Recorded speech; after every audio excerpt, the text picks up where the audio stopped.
Assalamualaikum warahmatullahi wabarakatuh. Alhamdulillahi rabbil alamin. Alhamdulillahi ala ihsanih, wa syukru lahu ala taufiqihi wa amtinanih. Asyhadu an la ilaha illallah wahdahu la syarika lahu ta'ziman li sya'nih, wa asyhadu anna Muhammadan abduhu wa rasuluhu da'iyan ila ridwanih. Allahumma salli wa sallim wa barik ala nabiyyina Muhammadin wa ala alihi wa ashabihi wa ikhwani. A'udzu billahi minasy syaithanir rajim. Ya ayyuhalladzina amanu taqullaha haqqa tuqatih wa la tamutunna illa wa antum muslimun. Rabbi shrah li sadri wa yassir li amri wahlul 'uqdatam min lisani yafqahu qawli. Allahumma 'allimna ma yanfa'una wanfa'na bima 'allamtana wa zidna ilma. Amma ba'd, ikhwani fillah rahimani wa rahimakumullah. Senantiasa kita panjatkan puji syukur kita kehadirat Allah Subhanahu wa taala atas segala limpahan nikmat, limpahan karunia yang telah Allah Subhanahu wa taala berikan kepada kita semua, sehingga kita bisa berkumpul di tempat ini melaksanakan sholat maghrib dengan berjamaah. Kemudian kita lanjutkan dengan thalabul ilmi. Semoga niat kita ini dicatat oleh Allah Subhanahu wa taala sebagai amal yang sholih. Kita betul-betul bersyukur kepada Allah Subhanahu wa taala atas segala limpahan nikmat, dan di antara kenikmatan yang Allah Subhanahu wa taala berikan kepada kita adalah nikmat iman, nikmat Islam. Di antara kenikmatan pula yang Allah Subhanahu wa taala berikan kepada kita adalah nikmat sehat, nikmat sempat. Di mana Rasul sallallahu alaihi wasallam pernah bersabda tentang dua kenikmatan ini, ni'matani maghbunun fihima katsirun minan nas. Ada dua kenikmatan yang dua kenikmatan ini manusia sering lalai pada kenikmatan tersebut. Ada dua kenikmatan yang paling sering dilupakan oleh manusia. Apa dua kenikmatan itu? Kata Nabi sallallahu alaihi wasallam, yang pertama adalah as-sihhatu, nikmat sehat. Inilah kenikmatan yang manusia paling sering lupa tentang kenikmatan tersebut. Manusia itu biasanya sadar bahwa dia mendapatkan nikmat sehat ketika dia berada dalam kondisi sakit. Manusia sadar bahwa dia sedang punya mata ketika dia sedang diberikan sakit mata. Manusia sadar kalau dia punya gigi ketika dia sedang diberikan sakit gigi. Oleh karenanya, sebagian orang mengatakan bahwa satu orang sehat itu punya 1000 keinginan. Satu orang sehat punya 1000 keinginan. Tapi 1000 orang sakit cuma punya satu keinginan. Napa niku? Sehat. Oleh karenanya kita betul-betul bersyukur kepada Allah Subhanahu wa taala. Allah Subhanahu wa taala memberikan nikmat. Di antara kenikmatan yang Allah Subhanahu wa taala berikan kepada kita yang tak pernah bisa kita hitung, di antara kenikmatan itu adalah nikmat sehat. Maka sampai Rasul sallallahu alaihi wasallam bersabda, ni'matani maghbunun fihima katsirun minan nas. Ada dua kenikmatan yang dua kenikmatan itu paling sering dilupakan oleh manusia, paling sering dilalaikan oleh manusia. Yang pertama adalah as-sihhah, nikmat sehat. Yang kedua adalah al-faragh, nikmat waktu luang. Oleh karenanya kita betul-betul bersyukur kepada Allah Subhanahu wa taala atas nikmat ini, dan kita berharap semoga kita bisa menggunakan nikmat-nikmat Allah tersebut untuk menambah taatnya kita kepada Allah Subhanahu wa taala. Salawat dan salam semoga senantiasa tercurahkan kepada uswah kita, teladan kita, baginda Nabi Agung Muhammad sallallahu alaihi wasallam, keluarganya, sahabat-sahabatnya, para tabi'in, tabi'ut tabi'in, dan seluruh umatnya yang senantiasa istiqomah menjalankan agama Islam sampai tegaknya hari kiamat kelak. Bapak Ibu yang semoga senantiasa dirahmati oleh Allah Subhanahu wa taala, sebagaimana yang tadi disampaikan oleh Ustadz Hasan bahwa tema atau materi kita di malam hari ini seputar terkait dengan panduan bagaimana memilih pemimpin dalam agama Islam. Akan tetapi Bapak Ibu rahimani wa rahimakumullah, kita sudah sangat paham sekali bagaimana sebenarnya memilih pemimpin yang benar. Pemimpin yang kita pilih hendaknya seseorang yang kemudian memiliki kejujuran, memiliki amanah, memiliki kebaikan, sedikit madharatnya, bisa menjalankan apa yang menjadi tugasnya. Itu sudah jamak sekali kita ketahui. Dan kita insya Allah sudah paham betul teori tentang bagaimana sebenarnya memilih pemimpin yang baik dan benar. Oleh karenanya malam hari ini insya Allah kita akan lebih fokus pada nasihat bagaimana kita nanti menghadapi pilkada. Nasihat-nasihat untuk diri saya sendiri dan barangkali juga semoga bermanfaat untuk ibu bapak sekalian, bagaimana nanti kita dalam memilih seorang pemimpin yang insya Allah sebentar lagi akan kita lakukan. Bukan pada pemimpin yang seperti apa yang harus kita pilih, tetapi nasihat-nasihat menghadapi pemilihan nanti insya Allah. Ikhwani fillah, ibu bapak rahimani wa rahimakumullah.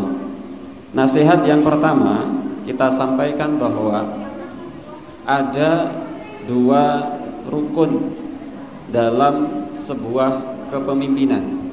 Ada dua rukun dalam sebuah kepemimpinan sebagaimana yang ditulis oleh Syekhul Islam Ibnu Taimiyah. Beliau menjelaskan, kata Syekhul Islam Ibnu Taimiyah, fa innal wilayata laha ruknan. Sesungguhnya kepemimpinan itu memiliki dua rukun. Apa rukun itu? Rukun itu adalah inti, pokok, penyangga dari sebuah masalah, dari sebuah perkara. Sebagaimana kita tahu bahwasanya dalam agama Islam itu ada namanya rukun Islam, ada rukun iman. Rukun Islam 5, syahadat, sholat, zakat, puasa, haji. Inilah pondasi-pondasi agama Islam. Inilah penyangga-penyangga agama Islam, yang apabila penyangga agama Islam ini roboh, maka robohlah agama Islam itu sendiri. Ini namanya rukun. Sesuatu yang harus ada pada sebuah perkara, ini namanya rukun. Maka Syekhul Islam Ibnu Taimiyah berkata, fa innal wilayata laha ruknan. Sesungguhnya kepemimpinan itu memiliki dua rukun. Inilah pondasi seorang dalam memimpin sebuah kepemimpinan. Dua rukun itu apa? Kata beliau, yang pertama adalah al-quwwah, kekuatan.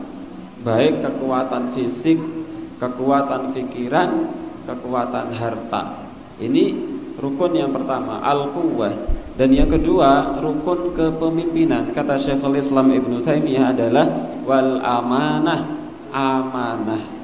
Bisa dipercaya dalam menjalankan kepemimpinan, dan dia bukan sosok yang khianat. Dua rukun ini yang dijelaskan oleh Ibnu Taimiyah, yang dengan dua rukun ini seorang pemimpin harusnya, dengan dua rukun ini seorang pemimpin menjalankan kepemimpinannya. Maka ketika kemudian kita memilih pemimpin, dua hal ini yang perlu kita perhatikan. Apakah dia punya kekuatan dan apakah dia punya amanah. Kama qala ta'ala, sebagaimana Allah Subhanahu wa taala berfirman. Syekhul Islam Ibnu Taimiyah menukil firman Allah Subhanahu wa taala surat Al-Qasas ayat yang ke-26. Allah Subhanahu wa taala berfirman, "Inna khaira man istajartal qawiyyul amin." Sesungguhnya sebaik-baik orang yang kamu pekerjakan itu adalah al-qawiyyu, orang yang kuat, al-aminu, orang yang amanah, orang yang bisa dipercaya. Ayat inilah yang dijadikan pegangan oleh Syekhul Islam Ibnu Taimiyah untuk menjelaskan bahwa fa innal wilayata laha ruknan, kepemimpinan itu punya dua rukun. Yang pertama adalah kekuatan, yang kedua adalah amanah. Ikhwani fillah rahimani wa rahimakumullah. Oleh karenanya ketika nanti kemudian kita diberikan amanah untuk memilih, maka memilih itu juga merupakan sebuah amanah. Memilih itu juga merupakan sebuah amanah. Maka nasihat pertama bagi saya dan bagi Bapak Ibu sekalian bahwa perhatikan amanah kita dalam kita nanti memilih sebelum nanti kita menuntut amanah dari orang yang kita pilih. Rasul sallallahu alaihi wasallam bersabda dalam hadis yang diriwayatkan oleh Imam At-Tirmidzi. Hadis ini sahih. Kata Rasul sallallahu alaihi wasallam, "La tazulu qadama 'abdin yaumal qiyamati." Pada hari kiamat nanti kaki anak Adam tidak bisa bergeser. Sebagaimana kita tahu di yaumul akhir ada namanya yaumul ba'ats, hari kebangkitan. Ketika Allah Subhanahu wa taala telah perintahkan malaikat Israfil untuk meniupkan sangkakala yang kedua, maka hiduplah seluruh makhluk yang tadinya hidup yang mati, kemudian dihidupkan kembali oleh Allah Subhanahu wa taala. Ketika kemudian telah ditetapkan ba'ats, kebangkitan manusia dari kematiannya, maka Allah Subhanahu wa taala akan tempatkan manusia ini di satu tempat yang bernama mahsyar. Sebagaimana Allah Subhanahu wa taala berfirman, "Yauma tubaddalul ardu ghairal ardi." Pada hari ketika bumi diganti dengan bumi yang lain, yaitu bumi mahsyar. Ketika manusia telah berada di bumi mahsyar, kata Rasul sallallahu alaihi wasallam, "La tazulu qadama 'abdin yaumal qiyamati." Pada hari kiamat, dua kaki anak Adam tidak bisa bergeser hatta yus'al, hingga dia dimintai pertanggungjawaban. Dua kaki anak manusia di padang mahsyar nanti tidak akan bisa bergeser sebelum dia dimintai pertanggungjawaban, sebelum dia ditanya an umrih. Yang pertama tentang umurnya, fima afnah, untuk apa umurnya dihabiskan. Yang pertama, orang hamba di akhirat nanti tidak akan bisa bergeser kakinya sebelum dia ditanya yang pertama tentang umurnya, untuk apa dia habiskan. Apakah umurnya dihabiskan untuk beribadah, silaturahim, bekerja mencari nafkah dan lain sebagainya, atau ternyata umurnya dihabiskan hanya untuk perbuatan-perbuatan yang sia-sia. Yang pertama, kaki anak Adam tidak bisa bergeser sebelum ditanya. Yang pertama tentang umurnya, untuk apa dia habiskan. wa an ilmih, yang kedua tentang ilmunya, fima fa'al, apa yang dia amalkan dari ilmunya. Yang ketiga, wa an malihi min ainak tasabah, tentang hartanya, dari mana harta itu berasal. Yang keempat, wa fima anfaqah, hartanya untuk apa dia habiskan. Wa an jismihi, dan tentang tubuhnya, fima ablah, di mana tubuh itu dia gunakan dan untuk apa digunakan. Ini yang dijelaskan oleh Rasul sallallahu alaihi wasallam dalam hadis yang diriwayatkan oleh Imam At-Tirmidzi, bahwa di hari kiamat nanti kaki anak Adam itu tidak akan bisa bergeser sebelum dimintai pertanggungjawaban tentang umurnya, tentang ilmunya, tentang hartanya, dan tentang tubuhnya, untuk apa hal itu digunakan. Maka ikhwani fillah rahimani wa rahimakumullah, termasuk diantara anjismihi fima ablah, tubuhnya, jasadnya, untuk apa dia gunakan, digunakan dalam perkara apa. Maka bisa jadi Allahu a'lam, di antara yang Allah Subhanahu wa taala akan mintai pertanggungjawaban itu adalah tentang bagaimana nanti kita memilih seorang pemimpin. Apakah kemudian kita memilihnya asal-asalan, pokoknya saya milih yang penting menguntungkan bagi saya, tadi pagi sudah ngasih saya 200.000 misalnya, maka akan saya pilih dia. Ataukah kemudian pilihan kita betul-betul pilihan yang kemudian kita pertimbangkan baik-baik tentang dua hal tadi, kecakapan dan tentang amanah. Ini yang pertama. Ada satu hal yang perlu menjadi nasihat bagi kita semua, bahwa semua yang kita lakukan ini hakikatnya Allah Subhanahu wa taala akan minta pertanggungjawabannya. Allah Subhanahu wa taala akan tanya kita waktu, umur, dan lain sebagainya. Juga sebagaimana firman Allah Subhanahu wa taala dalam Al-Qur'an yang amat sangat kita hafal, yaitu surat Az-Zalzalah. Allah Subhanahu wa taala berfirman, "Famay ya'mal mithqala dzarratin khairan yarah, wa may ya'mal mithqala dzarratin syarran yarah." Maka siapapun orangnya yang melakukan amal kebaikan seberat dzarrah pun, yarah, maka dia pasti akan melihat balasan.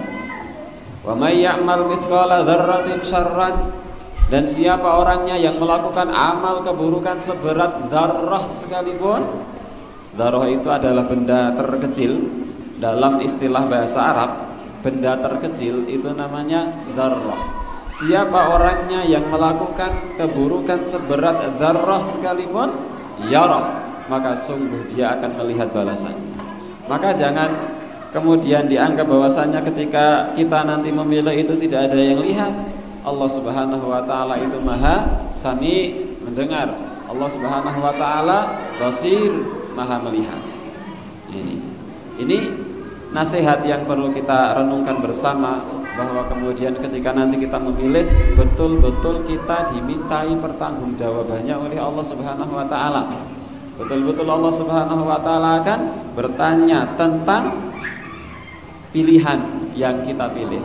Karena sebagaimana tadi kita sampaikan, bahwa kita memilih ini juga merupakan sebuah amanah. Jangan kemudian dianggap bahwasanya amanah itu hanya berada pada pundaknya para pemimpin, yang kemudian setelah mereka dipilih kita minta amanah dari mereka, minta. Jangan khianat. Bahwa kita memilih itu adalah amanah. Bahwa kita memilih itu jangan khianat. Jangan khianat kepada Allah Subhanahu wa taala dengan memilih yang tidak baik. Nah, ikhwani fillah rahimani wa rahimakumullah, itu yang pertama. Nasihat yang pertama, nanti dalam kita memilih pemimpin kita untuk 5 tahun ke depan, Yang kedua, nasihat yang kedua, Bapak Ibu yang semoga senantiasa dirahmati oleh Allah Subhanahu wa taala. Nasihat yang kedua terkait dengan bagaimana nanti kita memilih sosok pemimpin. Yang kedua adalah bahwa ikhlaskan, luruskan niat. Tajdidun niyah, perbarui niat. Bahwa ketika nanti kita memilih, niatkan itu semua untuk ibadah kepada Allah Subhanahu wa taala. Ketika nanti kita memilih pemimpin, pencoblosan nanti misalnya, maka niati itu untuk ibadah kepada Allah Subhanahu wa taala. Apa bisa bernilai ibadah? Bisa. Ibadah itu jangan dianggap hanya apa niku? Salat, puasa, haji. Enggak. Itu betul, itu adalah ibadah yang sangat mulia di sisi Allah Subhanahu wa taala. Tetapi ada banyak sekali macam ibadah, bahkan suatu perkara yang perkara itu hakikatnya adalah perkara dunia, tetapi kalau niat kita benar, maka perkara itu bisa dikatakan sebagai perkara ibadah. Sebagaimana yang dinukil oleh Ibnu Taimiyah dalam kitabnya Risalatul Ubudiyah. Dalam kitab Risalatul Ubudiyah, Ibnu Taimiyah berkata tentang makna ibadah. Kata beliau, al-ibadatu, ibadah dikatakan sebagai ibadah itu adalah ismun jami'un, sebutan yang mencakup likulli ma yuhibbuhullah, sebutan yang mencakup seluruh perkara yang dicintai oleh Allah, wa yardahu, yang diridhoi oleh Allah, minal aqwal, baik berupa perkataan, wal a'mal, baik berupa perbuatan, al batinah, baik itu perkara batin, wal zahirah, baik itu perkara zahir. Nah, itu ibadah. Sebutan yang mencakup semua perkara yang Allah Subhanahu wa taala cintai. Yang pertama, Allah Subhanahu wa taala ridhoi. Yang kedua, baik itu berupa perkataan, baik itu berupa perbuatan, maupun baik perkara itu perkara lahir maupun perkara batin. Maka ketika kemudian kita melakukan sesuatu, mengucapkan sesuatu, mendohirkan sesuatu, dan membatin sesuatu, kalau sesuatu itu dicintai dan diridhoi oleh Allah Subhanahu wa taala, itu namanya ibadah. Jadi ibadah itu tidak selalunya sholat dari takbiratul ihram sampai salam. Ibadah itu tidak selalunya puasa Ramadan maupun puasa sunnah.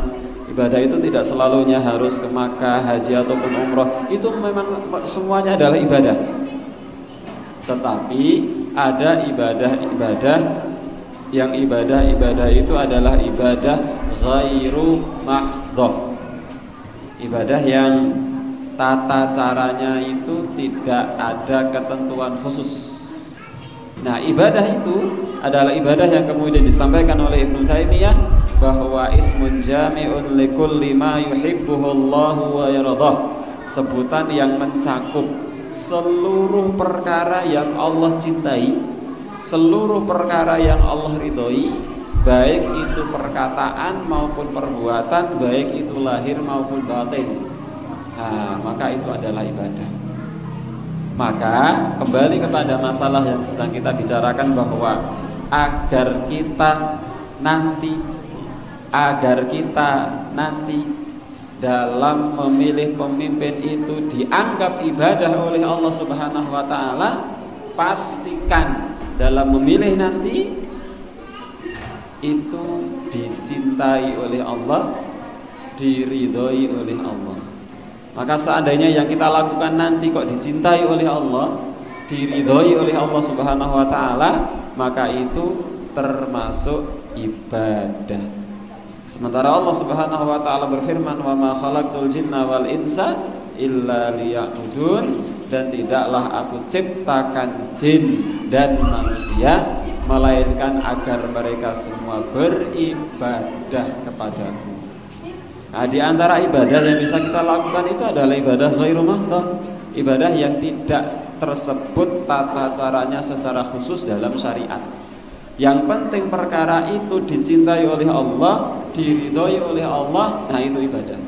Maka jadikan pemilihan pemimpin nanti bagi kita itu adalah ibadah, dengan cara kita hadirkan cinta dan ridho dari Allah Subhanahu wa taala. Bagaimana caranya? Kita hindari segala perkara yang kemudian bisa menyebabkan kemurkaan dari Allah Subhanahu wa taala. Maka seandainya kemudian nanti dalam memilih itu kok kita masih menerima suap misalnya, masih menerima serangan fajar, nah pastilah itu bukan ibadah. Kenapa? Karena Rasulullah Shallallahu Alaihi Wasallam bersabda, ar-rashi wal murtashi finnar, orang yang menyuap dan orang yang disuap finnar, kata Nabi, tempatnya adalah neraka. Maka ketika Allah Subhanahu wa taala lewat lisan Rasulullah Shallallahu Alaihi Wasallam memberikan ancaman kepada penyuap dan yang disuap, maka kalau nanti memilih kok dasarnya adalah hasil dari suapan, maka berarti yang kita lakukan itu tidak dicintai oleh Allah Subhanahu wa taala. Ketika yang kita lakukan tidak dicintai oleh Allah Subhanahu wa taala, berarti apa yang kita lakukan itu bukan merupakan ibadah kepada Allah Subhanahu wa taala. Karena syarat dikatakan sebagai sebuah ibadah, manakala ibadah itu ibadah yang ghairu mahdhah, syaratnya adalah perkara itu dicintai dan diridhoi oleh Allah Subhanahu wa taala. Ikhwani fillah rahimani wa rahimakumullah, itu yang kedua. Yang ketiga, nasihat untuk saya dan untuk Bapak Ibu sekalian nanti dalam kita memilih pemimpin. Yang ketiga adalah kalau kita tahu bahwa yang akan kita pilih itu kok ada keburukan, kemudian kita masih saja memilih dia yang memiliki keburukan yang sangat banyak, kita dengan sengaja dan sadar memilih dengan kita tahu bahwa mereka punya keburukan, maka kita bisa jadi menanggung keburukan yang nanti akan dilakukan oleh pemimpin. Maka benar yang tadi disampaikan oleh Ustadz Hasan bahwa seandainya pada pemimpin ini ada keburukan-keburukan, yang A punya keburukan, yang B punya keburukan, yang C punya keburukan, maka pilih mana keburukan yang paling sedikit. Dalam bahasa usul fikih disebut dengan irtikabu akhafid dararain, memilih mana madharat yang paling kecil. Nah, itu yang kita pilih. Maka konsep pertama dalam memilih itu adalah memilih mana madharat yang paling kecil. Kemudian setelah itu baru kemudian pilih mana manfaat yang lebih banyak. Karena kaidahnya adalah irtikabu akhaffid dararain, memilih mana yang madharatnya lebih kecil. Kalau kemudian kita tahu bahwa di antara mereka ada madharat, kemudian kita sengaja pilih madharat yang lebih besar, dan kita tahu itu hanya karena mungkin pernah memberi kita uang, hanya karena mungkin punya link dengan kita, hanya pernah mungkin berjasa kepada kita, kemudian kita sengaja memilih itu padahal kita sangat tahu bahwa keburukannya sangat banyak, maka hati-hati. Bisa jadi Allah alam, kita tidak tahu, bisa jadi kita juga ikut menanggung dosanya. Kok bisa? Kata Rasulullah sallallahu alaihi wasallam, man sanna fil islami sunnatan hasanah, siapa orangnya yang memberikan contoh dalam agama Islam ini dengan sebuah contoh yang baik, kana lahu ajruha, maka dia akan mendapatkan pahala, wa ajru man amila biha min ba'dih, dan dia akan mendapatkan pahala dari orang yang melakukan. La yanqusu dzalika min ujurihim syai'an, tidak mengurangi pahala orang yang melakukan kebaikan itu sedikit pun. Wa man sanna fil islami sunnatan sayyi'ah, dan siapa dalam agama Islam ini kok mengawali memberi contoh sesuatu yang buruk, kana alaihi wizruha, maka orang itu akan mendapatkan dosa. Wa wizru man amila biha min ba'dih, dan dia akan mendapatkan dosa dari orang yang melakukan dosa itu setelahnya. La yanqusu dzalika min auzarihim syai'a, dan tidak mengurangi dosa dari orang yang melakukan. Nah, kalau kita memberi contoh perbuatan yang buruk, orang lain mencontoh perbuatan kita dapat dosa, yang ikut perbuatan kita juga dapat dosa, dan kita menanggung dosa dari orang yang mencontoh kita. Maka kalau kemudian kita seandainya memilih yang buruk, yang kita tahu bahwa yang kita pilih itu betul-betul buruk, bahkan keburukannya paling banyak, kita sengaja memilih itu, maka bisa jadi kita juga terkena dosanya. Kenapa? Karena ketika nanti dia melakukan satu keburukan yang dia lakukan itu tidak lepas dari apa yang kita lakukan, tidak lepas dari usaha kita. Nah, ini hadis tadi adalah hadis yang kharrajahu Muslim fi sahihih, diriwayatkan oleh Imam Muslim dalam kitab sahihnya. Ikhwani fillah rahimani wa rahimakumullah, ini nasihat yang ketiga dalam kita nanti memilih sosok pemimpin. Nasihat yang keempat, seandainya nanti kemudian pemimpin yang kemudian kita pilih, kita adakan pemilihan itu telah terpilih salah satu dari sekian pilihan, telah jadi dan kemudian telah ditetapkan sebagai pemimpin kita, maka Bapak Ibu jangan lupa doakan. Ini yang kemudian sering kita lupa, ini yang kemudian sering kita lalai, bahwa di antara keharusan yang harusnya kita lakukan itu adalah mendoakan pemimpin kita. Jangan banyak mencela, mengkritik itu boleh, tapi dengan adab. Jangan banyak mencela, jangan banyak mengeluarkan kata-kata laknat, itu tidak benar. Maka doakan kebaikan untuk mereka, meskipun yang jadi itu bukan pilihan yang kita pilih. Doakan mereka, karena kebaikan mereka adalah kebaikan bagi kita semua. Kata Imam Al-Asbahani dalam kitabnya Hilyatul Awliya, beliau menukil apa yang dikatakan oleh Fudail bin Iyad rahimahullah.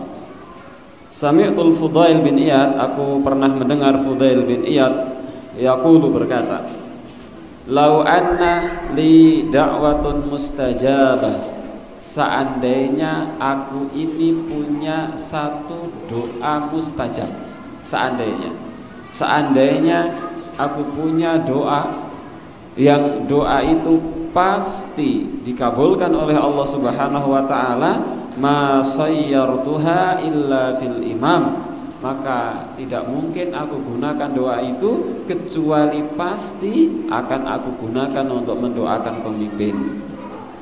Seandainya aku punya satu doa, seandainya diberi jatah satu doa, yang doa itu pasti diijabah oleh Allah Subhanahu wa taala, kata Fudail bin Iyad, akan aku gunakan doa itu untuk mendoakan pemimpin, bukan untuk mendoakan dirinya sendiri, bukan untuk mendoakan keluarga, bukan agar berdoa agar usahanya lancar, bukan digunakan untuk doa agar sukses, tidak. Tapi yang dilakukan oleh Fudail bin Iyad, seandainya dia punya doa satu, yang doa itu pasti akan diijabah oleh Allah Subhanahu wa taala, maka beliau akan gunakan satu doa itu untuk mendoakan kebaikan kepada pemimpin. Qila lahu, Fudail bin Iyad ditanya, Wa kaifa dzalika ya Aba Ali? Kenapa bisa demikian wahai Abu Ali, wahai Fudail bin Iyad? Beliau berkata, mata ma sayyartuha fi nafsi lam tahuzzuni. Ketika aku gunakan doa itu untuk diriku sendiri, maka itu hanya untuk kebaikan saya sendiri, hanya untuk diri saya sendiri yang mendapatkan manfaat. Wa mata sayyartuha fil imam, tetapi ketika aku gunakan doa itu untuk mendoakan kebaikan kepada pemimpin, fa salahul imami salahul ibadi wal bilad, maka kebaikan pemimpin adalah kebaikan untuk rakyat dan untuk negeri. Ini kata Fudail bin Iyad. Seandainya Fudail bin Iyad itu punya doa, yang doa itu pasti mustajab di sisi Allah Subhanahu wa taala, maka Fudail bin Iyad akan menggunakan doa itu untuk mendoakan pemimpin. Kenapa? Karena seandainya pemimpinnya baik, maka negeri dan rakyatnya juga akan baik. Maka mari Bapak Ibu kita merenung untuk diri kita sendiri, kita muhasabah, kita renungkan kapan kita sudah mendoakan pemimpin. Jangan-jangan setiap doa yang kita panjatkan setiap hari itu tidak ada porsi untuk pemimpin kita. Jangan-jangan. Monggo Bapak Ibu sama menggali Bapak Ibu, silakan kemudian muhasabah sendiri-sendiri. Kira-kira selama ini kita sudah mendoakan pemimpin kita atau belum? Jangan-jangan keburukan pemimpin itu karena kita tidak pernah mendoakan. Jangan-jangan kesalahan-kesalahan yang dilakukan oleh pemimpin itu karena kita abai, tidak pernah mendoakan mereka. Sementara Rasul sallallahu alaihi wasallam bersabda bahwa la yaruddul qada, dalam riwayat yang lain la yaruddul qadar illa doa. Di dunia ini tidak ada yang bisa menolak takdir kecuali doa, tidak ada. Maka kita doakan pemimpin kita untuk menjadi orang-orang yang baik. Jangan terlalu banyak melaknat, nanti tidak baik, malah semakin bertambah tidak baik. Maka doakan mereka. Selama ini mungkin kita berdoa untuk keluarga kita, untuk diri kita, untuk orang tua kita, untuk kesuksesan kita, untuk rezeki kita, untuk kebaikan kita di dunia dan akhirat. Tetapi terkadang kita lupa bahwa ada hal yang juga perlu untuk kita doakan. Apa itu? Mendoakan pemimpin kita. Itu penting. Bahkan Fudail bin Iyad itu memprioritaskan berdoa untuk pemimpin. Karena seandainya pemimpin baik, baik pula negeri dan rakyatnya. Maka monggo Bapak Ibu, mulai besok, mulai sekarang kita juga selipkan di antara sekian banyak doa yang kita panjatkan kepada Allah Subhanahu wa taala, sisipkan doa kebaikan untuk pemimpin. Kalau seandainya kok semua rakyat ini mau mendoakan kebaikan untuk pemimpin, insya Allah pasti akan berefek bagi kebaikan pemimpin. Bukankah Allah Subhanahu wa taala berfirman, wa idza sa'alaka ibadi anni fa inni qarib. Kalau hambaku bertanya kepadamu hai Muhammad tentang aku, katakan aku ini dekat. Ujibu da'watad da'i idza da'an. Aku akan kabulkan doa dari orang yang berdoa apabila dia berdoanya kepadaku. Falyastajibu li wal yu'minu bi, maka penuhi panggilanku, beriman padaku.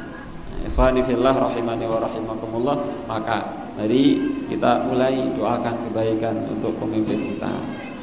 Yang keempat, nasihat tentang memilih pemimpin. Yang kelima, yang terakhir, Bapak Ibu yang semoga dirahmati oleh Allah Subhanahu wa taala, jangan jadikan perbedaan pilihan nanti sebagai standar al-wala wal bara. Jangan. Itu sangat naif sekali dan tidak benar. Jangan jadikan perbedaan pilihan itu sebagai alasan kita untuk mencintai dan membenci. Itu naif. Wah, kalau dia sama pilihannya sama saya, saling mencintai. Kalau dia beda pilihannya sama saya, akhirnya saling membenci. Ini adalah perkara yang sangat naif.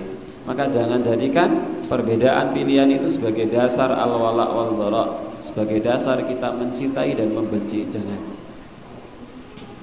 Bahkan Rasul Shallallahu Alaihi Wasallam pernah mewanti-wanti jangan sampai kita mendiamkan saudara kita lebih dari 3 hari. Maka kalau kemudian perbedaan pilihan itu menjadikan kita tidak saling sapa 1 bulan, 2 bulan, bahkan 1 tahun, bahkan sampai 5 tahun kita tidak saling sapa gara-gara perbedaan pilihan, itu ngeri. Ya. Coba kita renungkan sabda Nabi Muhammad SAW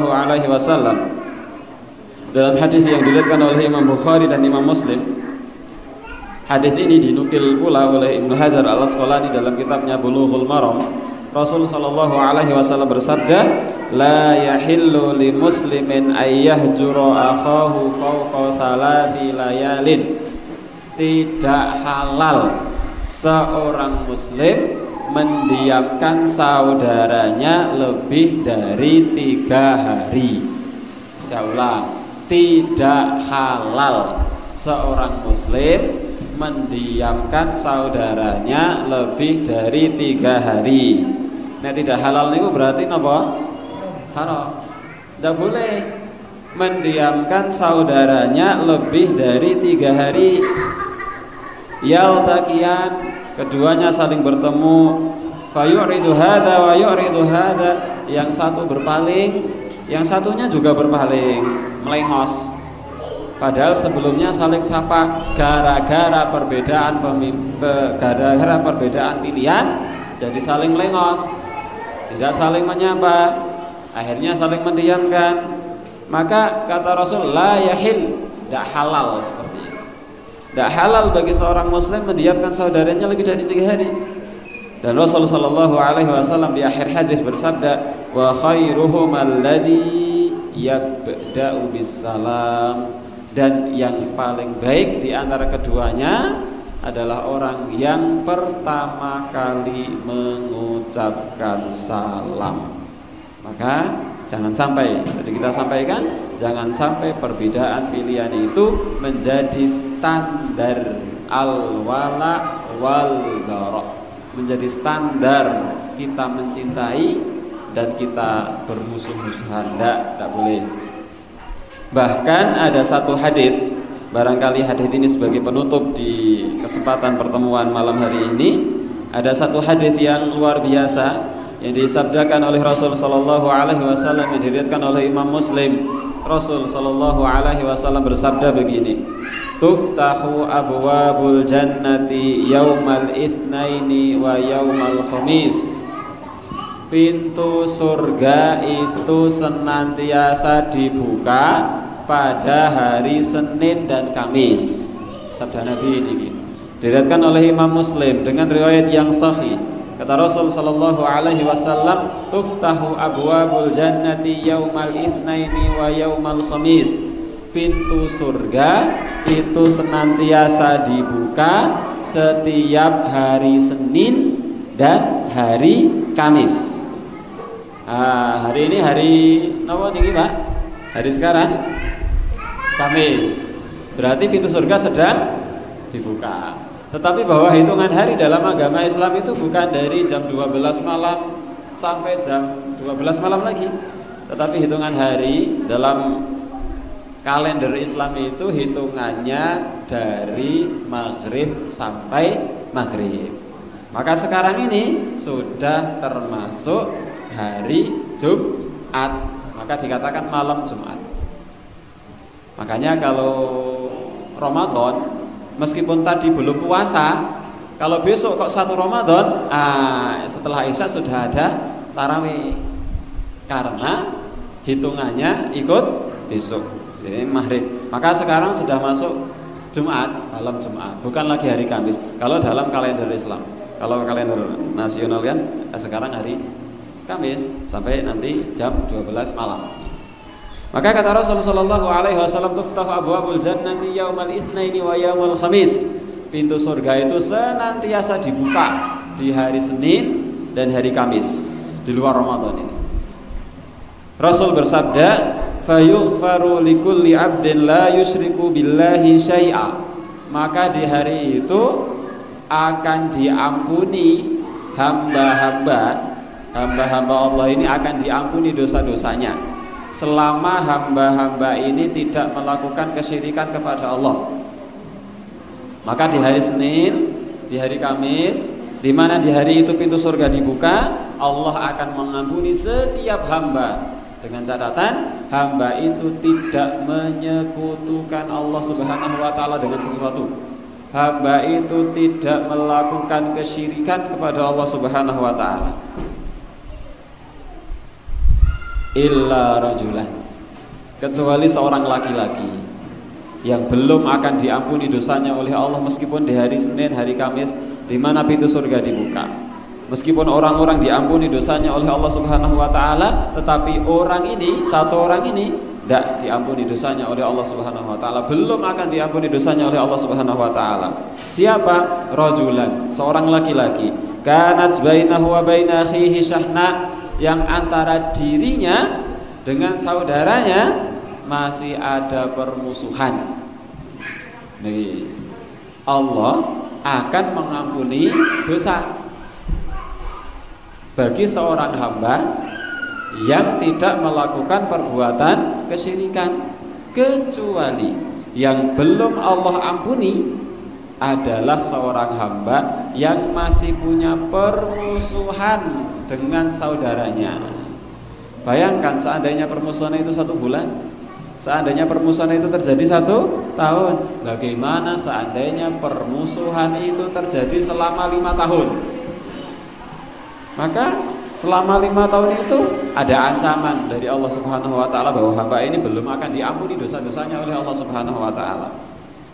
Maka dikatakan, fayuqal andiru hadaini hatta yastaliha. Rasul sampai mengulang 3 kali, andiru hadaini hatta yastaliha, andiru hadaini hatta yastaliha. Tunggu, hamba ini belum akan diampuni dosanya oleh Allah sebelum keduanya memperbaiki hubungan. Tunggu, 2 hamba ini belum akan diampuni dosanya oleh Allah sebelum keduanya islah, memperbaiki hubungan. Dan tunggu, Rasul sampai mengulang 3 kali, tunggu hamba ini, 2 hamba ini belum akan diampuni dosanya oleh Allah Subhanahu wa taala sebelum keduanya memperbaiki diri, sebelum keduanya islah. Maka nasihat kepada diri saya dan kepada Bapak Ibu sekalian, jangan jadikan nanti pilihan pilkada dan yang lain sebagainya itu jangan dijadikan sebagai standar al-wala wal bara. Jangan dijadikan tempat untuk melahirkan permusuhan, karena efeknya luar biasa sampai berefek sampai di akhirat, sampai terancam bahwasanya dosanya belum akan diampuni sebelum nanti memperbaiki hubungan yang renggang. Akhwani fillah rahimani wa rahimakumullah. Oleh karenanya inilah nasihat untuk diri saya sendiri dan untuk Bapak Ibu sekalian, bagaimana nanti kita menghadapi pemilihan kepala daerah. Dan ini juga berlaku untuk pilihan-pilihan yang lain. Maka barangkali apa yang kita sampaikan ini bisa kita ambil manfaatnya sebagai pengingat untuk diri saya sendiri dan sebagai pengingat untuk Bapak Ibu sekalian. Adapun pemimpin seperti apa yang perlu kita pilih, saya sudah yakin, seyakin-yakinnya Bapak Ibu sudah sangat sering mendengar, harus jujur, tidak korupsi, yang menepati janji, semua kebaikan. Yang kita pilih itu semua hal-hal yang baik, dan yang buruk itu tinggalkan. Maka konsep pertama tadi adalah al-qawiyul amin, orang yang punya kapasitas dan orang yang amanah. Dan yang kedua konsepnya adalah irtikabu bi akhaffid dararain, pilih mana yang madorotnya paling sedikit. Kita timbang mana madorotnya yang paling sedikit. Kalau ternyata sama, kita pilih. Kemudian mana yang manfaatnya paling besar. Tapi pilih dulu mana madarat yang paling sedikit. Ikhwani fillah rahimani wa rahimakumullah. Salah dari saya, benarnya dari Allah Subhanahu wa taala. Semoga bermanfaat untuk saya sendiri dan juga semoga bermanfaat untuk Bapak Ibu sekalian. Aku qauli hadza fa astaghfirullahal azim li wa lakum. Walhamdulillahi rabbil alamin. Wassalatu wassalamu ala Rasulillah imamil mursalin. Wassalamualaikum warahmatullahi wabarakatuh.